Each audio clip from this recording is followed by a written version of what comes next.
Yo, what's up mga lads? Dumating na pala yung ano ko, inaantay kong pamalit dun sa aking mini driving light. Ito yon, Zenlo X3.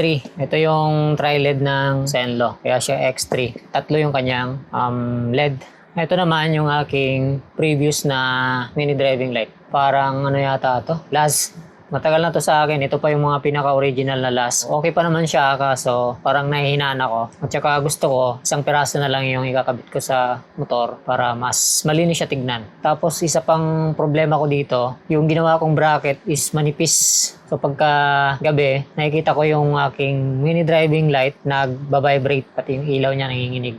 Kaya nag-decide ako na palitan ko na lang siya. X3 yung napili ko kasi tingin ko sakto lang siya dun sa Raider 150 Fi sa ilalim ng headlight. Hindi nga sana ito yung kukunin ko, yung X2 lang sana. Kasi sa X2, wala silang minamarket na isang piraso lang. 2 piraso ang kailangan mong bilhin, kaya mas mahal siya. Unlike dito sa X3, depende sa'yo, pwede kang bumili ng 2, yung pair na, tsaka pwede kang bumili ng isa lang. Kaya yan, kumuha ko ng isa. Sa loob, meron siyang diagram. Dito sa pagkakabit ng MDL, pare-paras lang diagram niya. Yung high niya is dilaw. Ang low niya ay puti. Tapos pwede kang mag-combo, white tsaka yellow. Tapos meron siyang ballast. Malaki yung kanyang ballast. Ano siya? Alloy. Tapos 4 wires mga lods. Tapos yung kanyang mga bolts dito. Tapos yung mismong X3 na tri-LED. Uy, wala na.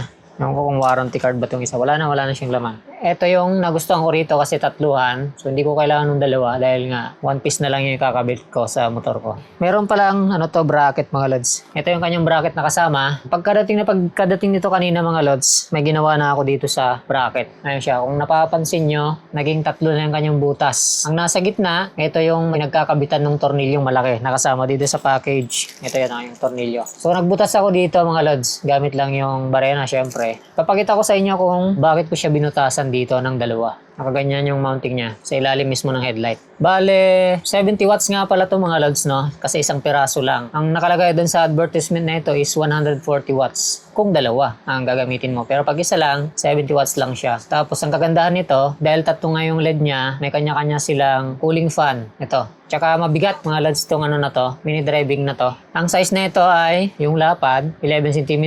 Yung kapal niya dito, 6 cm.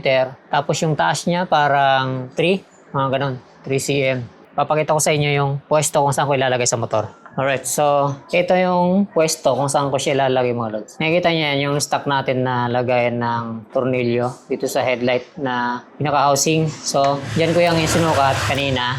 So, bali magiging ganyan siya mga lods. So, tapos ito yung Zenlo mismo, lalagay natin dyan. Kaya lang, hindi ko siya may lagay ngayon kasi meron pang nakaharang. Kung nakikita nyo mga lods, yung bukol na yan, yung plastic na yan, tatanggalin ko pa yan. Tingin ko, hindi naman makaka-apekto yan kahit wala yan. Pampatibay yan dito sa housing ng headlight. Pero kahit tanggalin yan, okay pa rin namin yan. Matibay pa rin yan. So tatanggalin ko lang yung design na yan para hindi mauntog yung pinaka-driving light mismo. Ayan, kasi mauntog siya dyan eh. Kaya hindi siya magkakasya dun sa butas.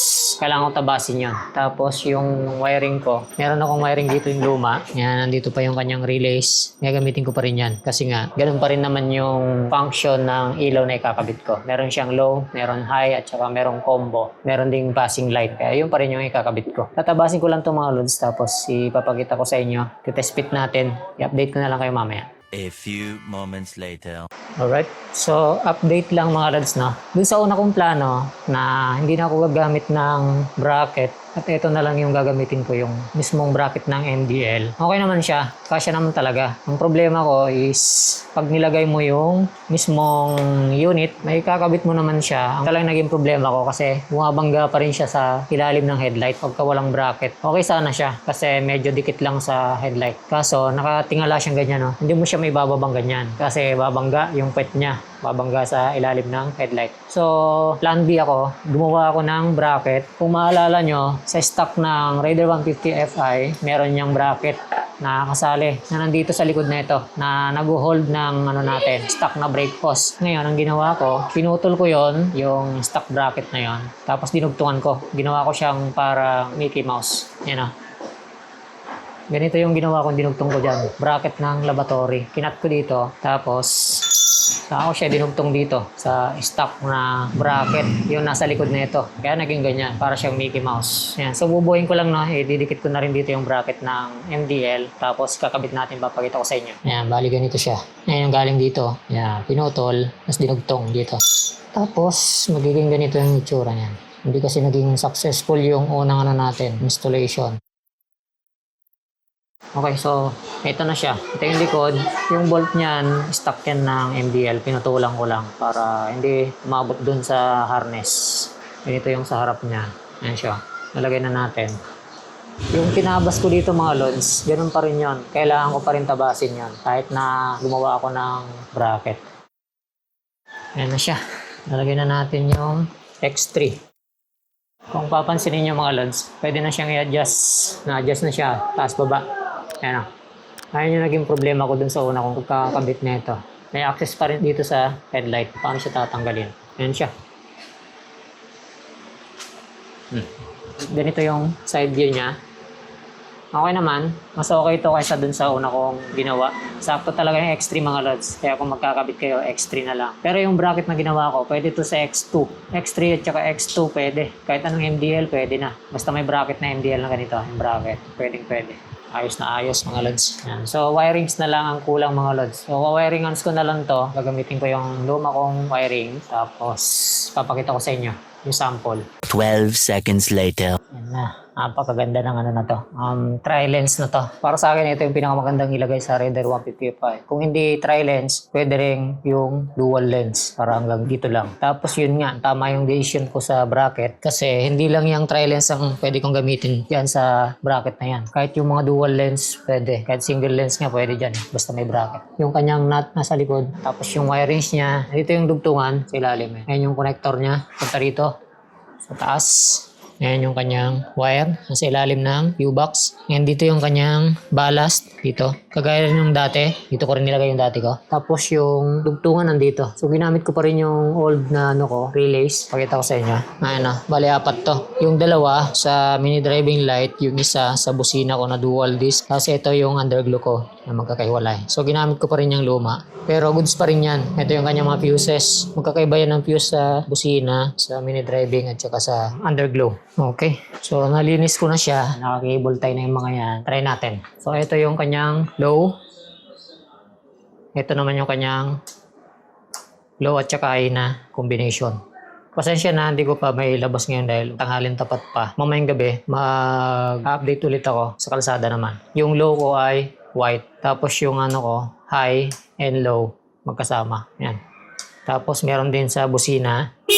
Yan. Meron siyang may passing kumbaga. Ito naman yung passing ano ko, switch. Yan dito pinipindot. Yan. So magana lahat. Okay. Ayos siya mga lods. Tapos may access ka pa rin sa headlight dahil hindi siya nakatutok dito sa bolt ng headlight. So pwede mong tanggalin yung headlight na hindi tinatanggal tong mini driving na to. Kasi nakafix dito yung sa mini driving. Dito sa bolt na to, yung dalawa na to. Yan. So ito testing natin to. Yung ating X3 na Zenlo.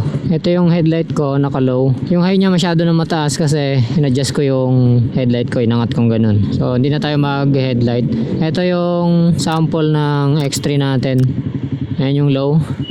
Diba? Sakto lang sa harapan. Tapos yung kanyang high, combo yung ginawa ko mga lods. 4 wires kasi to. So bale, pwedeng hindi combo, pwede rin combo. Ang ginawa ko combo. Ayan o, kasama yung taas. Liwanag siya. Kasi 70 watts yung mga lods eh.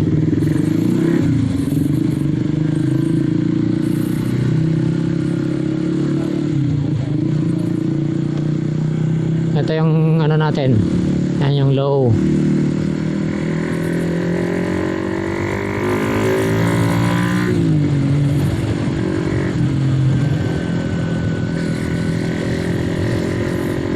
Pag hinay naman natin, ayan, nakasilaw, di ba?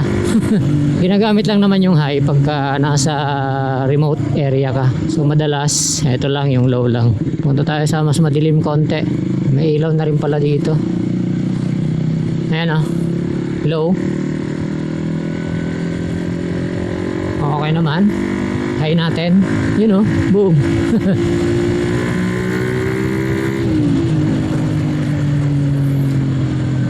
Sakto lang yung set ko dun sa low. Tapos yung sa high niya, hindi talaga siya advisable gamitin sa maraming sasakyan kasi mataas siya. Nakakasilaw siya. Advisable lang talaga siya pag nasa remote area ka. Pwede rin pang passing, ganon, yung high. Kasi may passing to eh. Ayan o. Nagpa-passing siya kasi naka-low lang. Pero pag naka-combo na siya, wala nang passing kasi naka-connect yung passing ko sa high. Kung hindi na siya magpa-passing pag naka-combo. Malakas din siya, you know. Yung low tsaka high. Kasama. Low plus high, ayan o. Ito yung bagay sa Raider natin, no? Nasa ilalim lang ng headlight. Kaya maganda siya. Pwedeng X3, pwedeng X2. Ang problema lang sa X2 mga lods, wala kang nabibiling isang piraso lang. Ang X3, pwede kang bumili ng isang piraso lang. Kaya nag-X3 ako. Pero siguro mas pogi tignan yung X2 kasi mas maliit siya.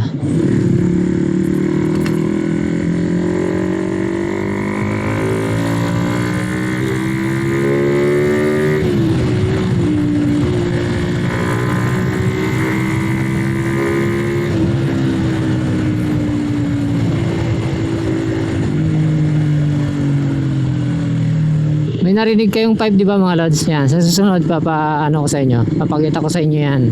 May vlog tayo dyan. Yung busina rin pala nito mga lods, mayroong passing. Gaya nito, testing natin. Yo. Mas maganda yung pwesto ng ilaw na to. So mas ma-recommend ko to sa inyo kaysa yung mga typical na mini driving light mga lods. Okay, so hanggang dito na lang tong video na to. Ride safe sa lahat. Peace. Ito yung high. You know? Lakas, diba? Ride safe sa lahat. Peace.